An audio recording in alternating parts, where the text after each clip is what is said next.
ಸ್ನೇಹಿತರೆ ನಮಸ್ಕಾರ, ನಾನು ರವೀಂದ್ರ ಜೋಶಿ. ಏನ್ರಿ ಇದು ರೆಕಾರ್ಡ್ ಬ್ರೇಕಿಂಗ್ ವೋಟಿಂಗ್ ಆಗೋಯ್ತಲ್ರಿ. ಬಿಹಾರದ ಎರಡನೇ ಹಂತದ ಮತದಾನ ನಿರೀಕ್ಷೆಯನ್ನೇ ಮಾಡಿರಲಿಲ್ಲ.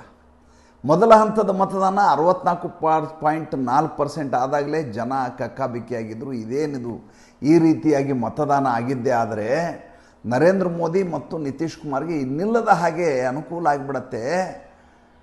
ಕಡಿಮೆ ಪರ್ಸೆಂಟೇಜ್ ವೋಟ್ ಆಗಿದ್ದರೆ ನಮಗೆ ಅನುಕೂಲ ಆಗೋದು. ಇದು ಭಾಳ ವಿಚಿತ್ರವಾದಂಥ ತಿರುವನ್ನು ಪಡೆದಿದೆ ಅಂತ ವಿಪಕ್ಷದವರು ಇನ್ನಿಲ್ಲದ ಹಾಗೆ ಚಡಪಡಿಸ್ತಾ ಇದ್ರು.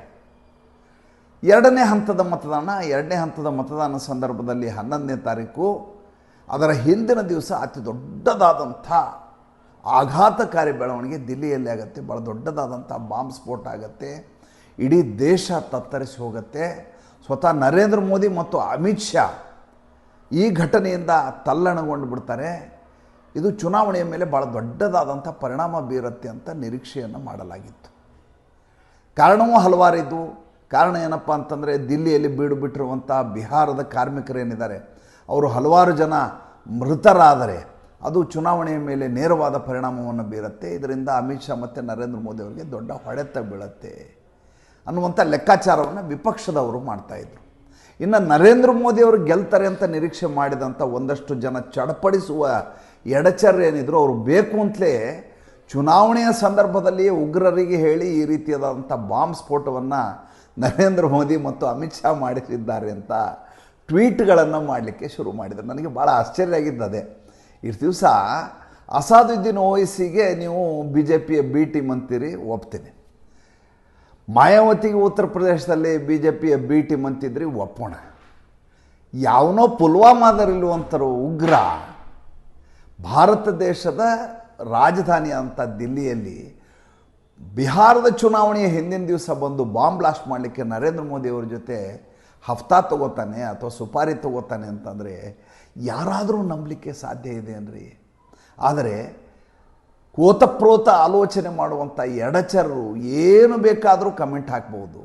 ಯಾವ ವಿಷಯದ ಕುರಿತು ಬೇಕಾದರೂ ನರೇಂದ್ರ ಮೋದಿ ಅವರ ಮೇಲೆ ಕೆಸರನ್ನು ಎರಚಬಹುದು ಅನ್ನೋದಕ್ಕೆ ಇದಕ್ಕಿಂತ ಜ್ವಲಂತ ನಿದರ್ಶನವನ್ನು ನನಗೆ ಕೊಡಲಿಕ್ಕೆ ಸಾಧ್ಯವೇ ಇಲ್ಲ. ಇನ್ನು ಪರ್ಸೆಂಟೇಜ್ ಆಫ್ ವೋಟಿಂಗ್ 67% ಆಗಿಬಿಡ್ತು. ಮೊನ್ನೆ 64 ಆಗಿತ್ತು, ಈ ಸಲ 67 ಆಯಿತು. ಅದಾದಮೇಲೆ ನಿಮಗೆ ಗೊತ್ತಿರೋ ಹಾಗೆ ಎಕ್ಸಿಟ್ ಪೋಲ್ನ ಫಲಿತಾಂಶ ಬರುತ್ತೆ. ಎಕ್ಸಿಟ್ ಪೋಲ್ನ ಫಲಿತಾಂಶ ಏನು ಬರುತ್ತೆ ಅಂತ ಭಾಳ ಜನ ಕಾತರದಿಂದ ಕಾಯ್ತಾಯಿದ್ರು. ನಾವೀಗಾಗಲೇ ಸುಮಾರು ಒಂದು 6-7 ವಿಡಿಯೋದಲ್ಲಿ ಇದ್ರ ಬಗ್ಗೆ ಈಗಾಗಲೇ ಮಾತಾಡಿ ಸಾಕಾಗಿ ಹೋಗಿದೆ. ಒಟ್ಟು ವಿಧಾನಸಭಾ ಕ್ಷೇತ್ರ ಇರೋದು ತಮಗೆಲ್ಲ ಗೊತ್ತಿರೋ ಹಾಗೆ 243 ವಿಧಾನಸಭಾ ಕ್ಷೇತ್ರಗಳು ಬಿಹಾರದಲ್ಲಿ. ಹಾಗಾದರೆ ಮ್ಯಾಜಿಕ್ ನಂಬರ್ ಎಷ್ಟು? 122 ಸ್ಥಾನಗಳು ಬರಬೇಕು. ಬಂದರೆ ಕ್ಲಿಯರ್ ಮೆಜಾರಿಟಿ ಜನಾದೇಶದ ಮೂಲಕ ಸರ್ಕಾರದ ರಚನೆಯನ್ನು ಮಾಡಬಹುದು.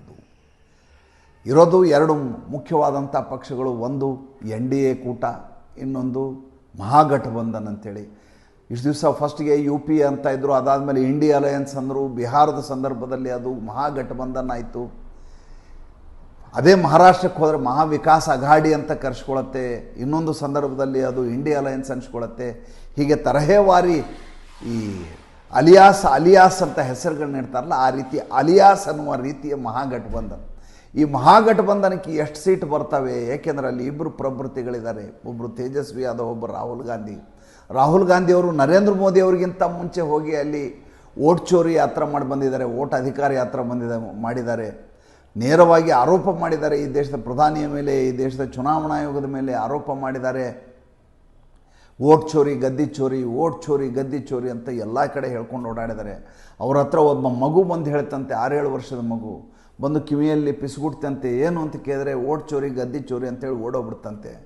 ಅದಾದಮೇಲೆ ಈಗ ನೋಡಿದರೆ ಇವರು ವೋಟ್ ಚೋರಿ ಅಂತ ಹೇಳ್ತಾಯಿದ್ರು. ನೋಡಿದರೆ ದಾಖಲೆಯ ಮಟ್ಟದ ಮತದಾನ ಬಿಹಾರದಲ್ಲಿ ನಡೆದಿದೆ. ಹಾಗಾದರೆ ಎಕ್ಸಿಟ್ ಪೋಲ್ಗಳು ಏನು ಹೇಳ್ತವೆ?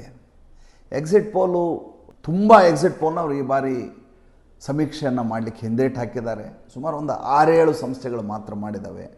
ಟೈಮ್ಸ್ ನಾವು ಥರದವರು ಮಾಡಿದ್ದಾರೆ. ಮಾಡಿ ಎಲ್ಲರ ಒಂದೇ ಉತ್ತರ ಏನಪ್ಪ ಅಂದರೆ 100 ಸೀಟುಗಳಿಗಿಂತ ಕಡಿಮೆ ಸೀಟು ಮಹಾಗಠಬಂಧನ್ ರಾಹುಲ್ ಗಾಂಧಿ ಮತ್ತು ತೇಜಸ್ವಿ ಯಾದವ್ ಅವರ ಗುಂಪಿಗೆ ಬರುತ್ತೆ. RJD ಮತ್ತು ಕಾಂಗ್ರೆಸ್ನ ಗುಂಪಿಗೆ ಬರುತ್ತೆ. ಇನ್ನು ನರೇಂದ್ರ ಮೋದಿ ಮತ್ತು ನಿತೀಶ್ ಕುಮಾರ್ ಅವರ ತಂಡ ಏನಿದೆ ಅದಕ್ಕೆ 140ರಿಂದ 150 ಸೀಟುಗಳಾದರೂ ಕನಿಷ್ಠ ಮಟ್ಟಿಗೆ ಬಂದೇ ಬರ್ತಾವೆ ಅನ್ನುವಂಥದ್ದು ಎಲ್ಲರ ಒಕ್ಕೊರಲ ಅಭಿಮತವನ್ನು ಅವರೆಲ್ಲ ಸಾರಿದ್ದಾರೆ.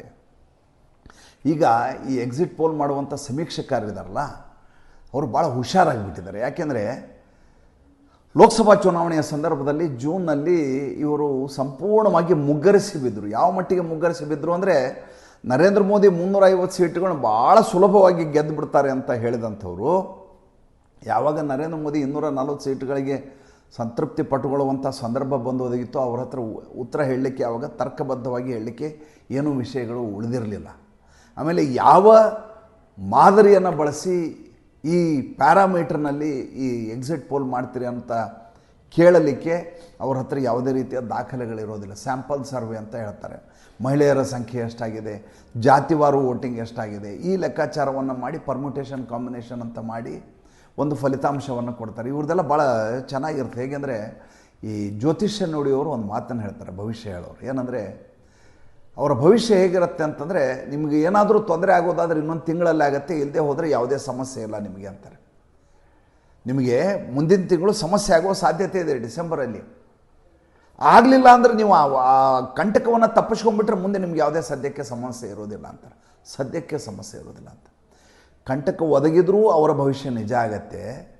ಒಂದು ವೇಳೆ ಕಂಟಕ ಆಗಲಿಲ್ಲ, ಏನೋ ಸುರಳಿತವಾಗಿ ನಡೆದರೂ ಕೂಡ ಅವರ ಭವಿಷ್ಯ ನಿಜ ಆಗತ್ತೆ. ಅದಕ್ಕೆ ಪಂಚಭವತಿ ಪಂಚ ನ ಭವತಿ ಅಂತ ಹೇಳ್ತಾರೆ. ಹಾಗೆ ನಮ್ಮ ಸಮೀಕ್ಷೆಕಾರ ಹೇಳುವ ಭವಿಷ್ಯಗಳು ಹೇಗಿರ್ತವೆ ಅಂದರೆ, 140ರಿಂದ 160 ಸೀಟು NDA ಕೂಟಕ್ಕೆ ಅಂತ ಒಬ್ಬರು ತೋರಿಸ್ತಾರೆ. ಹಾಗಾದರೆ ಇವ್ರಿಗೆ ಎಷ್ಟು ಬರುತ್ತೆ, ಮಹಾಗಠಬಂಧನ್ಗೆ ಎಷ್ಟು ಬರುತ್ತೆ? ಅವ್ರಿಗೆ 100ರಿಂದ 120, 125ವರೆಗೂ ಬರುತ್ತೆ. 125 ಬಂದರೂ ಇವ್ರು ಹೇಳಿದ್ದು ನಿಜ, 130 ಬಂದರೂ ನಿಜ. ಯಾಕೆ 125 ಹತ್ತಿರದ ಸಂಖ್ಯೆ ಅಲ್ವಾ? ನಾವು 125 ನಾವೇ ಹೇಳಿದ್ದೀವಿ ಅಂತ, 130 ಬಂದಿದೆ, ಸರ್ಕಾರ ರಚನೆ ಮಾಡ್ಬೋದಲ್ವ? ಯಾಕೆ 122 ಅನ್ನೋದೀಗ ಮ್ಯಾಜಿಕ್ ನಂಬರ್ ಆಗಿರೋದ್ರಿಂದ ಗೆಲ್ಬಹುದಲ್ವ ಅಂತ ಒಂದಿಷ್ಟು ಜನ. ಇನ್ನು ಕೆಲವರು ಹೇಳ್ತಾರೆ 80ರಿಂದ 120ವರೆಗೂ ಬರುತ್ತೆ. ಅಂದರೆ 80 ಬಂದರೂ ಇವ್ರದ್ದು ಮಾತನ್ನು ನೀವು ಒಪ್ಪಬೇಕು, 120 ಬಂದರೂ ಇವ್ರು ಹೇಳಿದ ನಿಜ ಅಂತ ಆಗಬೇಕು. ಆ ರೀತಿಯಾದಂಥ ಗಿಮಿಕ್ಗಳನ್ನು ಈ ಎಕ್ಸಿಟ್ ಪೋಲ್ನವ್ರು ಮಾಡ್ತಾರೆ. ನನಗೆ ಈ ಎಕ್ಸಿಟ್ ಪೋಲ್ನ ವಿಚಾರವನ್ನು ತಮಗೆ ಯಾಕೆ ಪ್ರಸ್ತುತಪಡಿಸ್ಬೇಕು ಅನಿಸುತ್ತೆ ಅಂದರೆ, ಅಲ್ಲಿ ನಡೆಯುವಂಥ ವಾತಾವರಣ ಏನಿದೆ, ದೇಶದಲ್ಲಿ ಇದ್ರ ಕುರಿತು ಮುನ್ಸೂಚನೆ ಏನಿದೆ, ನಿರೀಕ್ಷೆ ಏನಿದೆ, ಯಾವ ರೀತಿ ಹವಾ ಬೀಸ್ತಾ ಇದೆ, ಹವಾ ಅಂತ ಕರೀತಾರೆ ಇದಕ್ಕೆ. ಉತ್ತರ ಕರ್ನಾಟಕದ ಕಡೆ ಅವನ ಕಡೆ ಅದು ಹವಾ ಅಂತಾರೆ. ಯಾವ ಗಾಳಿ ಬೀಸತ್ತೆ ಅಂತ ಹೇಳ್ತಾರೆ, ಹಂಗೆ ಹವಾ ಮಾಡ್ಯಾನ್ರಿ ಅವ ಭಾರಿ ಹವಾ ಅಂತ. ಹಂಗೆ ಹವಾ ಯಾರ ಕಡೆ ಇದೆ ಅಂತ ನೋಡಿದರೆ, ಸ್ವಾಭಾವಿಕವಾಗಿ ನರೇಂದ್ರ ಮೋದಿ ಮತ್ತು ನಿತೀಶ್ ಕುಮಾರ್ ಅವರ ಬಣ ಹೆಚ್ಚು ಪ್ರಬಲವಾಗಿ ಪ್ರಖರವಾಗಿ ನಾಗಾಲೋಟದಲ್ಲಿ ಓಡ್ತಾ ಇರುವಂಥ ಕುದುರೆಗಳು. ನಮ್ಮ ಈಗಾಗಲೇ ಸಮೀಕ್ಷೆಗಳನ್ನ ಹಲವು ಬಾರಿ ನಾನು ಹೇಳಿದ್ದೀನಿ, ಮತ್ತೆ ಇಲ್ಲಿ ಹೇಳಿದರೆ ಅದು ಉತ್ಪ್ರೇಕ್ಷೆ ಅಂತ ಭಾಳ ಜನರಿಗೆ ಅನಿಸುತ್ತೆ. ಮತ್ತು ನಾವು ಯಾವಾಗಲೂ ರಾಷ್ಟ್ರವಾದಿ ಚಾನಲ್ ಆಗಿರೋದ್ರಿಂದ ನರೇಂದ್ರ ಮೋದಿ ಪರವಾಗಿ ಮಾತಾಡಿದ ತಕ್ಷಣ ಇವರು ಮುಂಚೆ ತೀರ್ಮಾನ ಮಾಡಿರ್ತಾರೆ ಅಂತ ಅವ್ರು ಹೇಳ್ತಾರೆ. ಆದ್ದರಿಂದ ನಾನು ವಸ್ತುನಿಷ್ಠವಾಗಿ ನಿಖರತೆಯಿಂದ ಹೇಳುವ ಒಂದೇ ಒಂದು ಮಾತೇನೆಂದರೆ, ಈ ಬಾರಿಯ ಚುನಾವಣೆಯಲ್ಲಿ ನಿತೀಶ್ ಕುಮಾರ್ ಅವರು ಗೆಲ್ಲೋದು, ನರೇಂದ್ರ ಮೋದಿ ಅವರು ಗೆಲ್ಲೋದು ಯಾಕೆ ಅಂದರೆ, ಎದುರುಗಡೆ ಇರುವಂಥ ಎದುರಾಳಿ ಎಷ್ಟು ದುರ್ಬಲರಾಗಿದ್ದಾರೆ, ಎಷ್ಟು ಹೋರಾಟವೇ ಮನಸ್ಥಿತಿ ಇರಲಾರ್ದ ಹೇಡಿತನದವರಿದ್ದಾರೆ ಅಂದರೆ, ಅವರಿಗೆ ಕೆಚ್ಚಿನಿಂದ ಹೋರಾಟವನ್ನೇ ಮಾಡಲಿಕ್ಕೆ ಸಾಧ್ಯ ಆಗಲಿಲ್ಲ. ಹೀಗಾಗಿ ನರೇಂದ್ರ ಮೋದಿ ಮತ್ತು ನಿತೀಶ್ ಕುಮಾರ್ಗೆ ಇನ್ನಿಲ್ಲದ ಹಾಗೆ ಜಯಭೇರಿ ಪ್ರಮಾಣದಲ್ಲಿ ಯಶಸ್ಸು ಲಭ್ಯ ಆಗ್ತಾ ಇದೆ ಅಂತ ನನಗನ್ಸುತ್ತೆ. ಎಲ್ಲಕ್ಕಿಂತ ಮುಂಚೆ ಹೋರಾಟಕ್ಕೆ ಇಳಿದವರೇ ರಾಹುಲ್ ಗಾಂಧಿ, ನಿಮ್ಗೆ ಗೊತ್ತಿರೋ ಹಾಗೆ. ನಾನು ಹೇಳಿದೆ ವೋಟ್ ಅಧಿಕಾರ ಯಾತ್ರ ಅಂತ. ಆದರೆ ತದನಂತರ ಅವರು ಇದ್ದಕ್ಕಿದ್ದ ಹಾಗೆ ಲ್ಯಾಟಿನ್ ಅಮೆರಿಕಾಗೆ ಹೋಗ್ತಾರೆ. ಈಗ ನಾಡಿದ್ದು ಫಲಿತಾಂಶ ಬರುತ್ತೆ, ಆ ಸಂದರ್ಭದಲ್ಲಿ ವಿದೇಶ ಪ್ರವಾಸ ಇದೆ ಅವ್ರದ್ದು. ನಿಮ್ಮ ಕೈಗೆ ಸಿಗೋದಿಲ್ಲ. ಅವರು ಚುನಾವಣೆಗಿಂತ ಮುಂಚೆ, ಚುನಾವಣೆ ಆದ ಮೇಲೆ ಯಾವತ್ತೂ ಅವರು ವಿದೇಶ ಪ್ರವಾಸವನ್ನು ಮಾಡ್ತಾರೆ. ಯಾಕೆಂದರೆ ಎರಡೂ ಜವಾಬ್ದಾರಿಗಳು ತಮ್ಮದಲ್ಲ ಅಂತ ಸಾರುವಂಥ ಅವರ ನಿರಂತರವಾದ ಪ್ರಯತ್ನದ ಫಲಶ್ರುತಿ ಅದು. ಹೀಗಾಗಿ ಮತ್ತೆ ಅವರು ವಿದೇಶ ಪ್ರಯಾಣವನ್ನು ಮಾಡಲಿದ್ದಾರೆ. ಇನ್ನು ತೇಜಸ್ವಿ ಯಾದವ್ ಅವರು ಈಗಾಗಲೇ ಶಸ್ತ್ರವನ್ನು ಕೆಳಗೆ ಎಸೆದಿರುವಂಥ ಮನಸ್ಥಿತಿಯಲ್ಲಿರೋದರಿಂದ ಅವರ ಈ ಚುನಾವಣಾ ಫಲಿತಾಂಶ ಅವರಿಗೆ ಭಾಳ ದೊಡ್ಡ ಆಘಾತಕಾರಿ ಅಂತ ಏನು ಅನಿಸೋದಿಲ್ಲ. ಯಾಕೆಂದರೆ ಸ್ವತಃ ರಾಹುಲ್ ಗಾಂಧಿಯವರ ಬಣದ ಅಭ್ಯರ್ಥಿಗಳು ತೇಜಸ್ವಿ ಯಾದವ್ ಅವರ ಬಣದ ಎದುರುಗಡೆ ಚುನಾವಣೆಗೆ ನಿಂತಿದ್ದಾರೆ. ತೇಜಸ್ವಿ ಯಾದವ್ ಬಣದ ಅಭ್ಯರ್ಥಿಗಳು ರಾಹುಲ್ ಗಾಂಧಿ ಬಣದ ಅಭ್ಯರ್ಥಿಗಳ ಎದುರುಗಡೆ ಪರಸ್ಪರ ಕಚ್ಚಾಡ್ತಾ ಇದ್ದಾರೆ.